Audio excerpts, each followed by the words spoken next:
Senate President Francis Chis Escudero is hoping cooler heads will eventually prevail in the ongoing lower house hearing on the proposed 2025 budget of the Office of the Vice President, or OVP.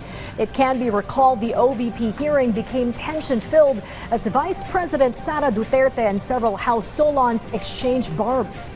The top senator says although he does not want to intrude on the process of the lower house, from what he saw, it seems the second highest official of the land is not comfortable being questioned by lawmakers. The Senate president said despite what transpired, the lower chamber showed great patience in handling the situation.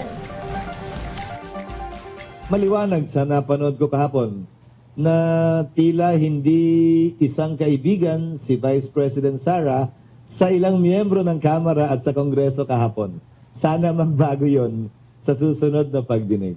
Tingnan natin kung ano mangyayari, pero umaasa ako na hindi ito hahantong doon dahil wala namang nare-resolbahan ang bagay na yan, lalo na pagdating sa paglilinaw na hinihiling ng mga mambabatas kaugnay sa budget ng OVP. I hope cooler heads will prevail.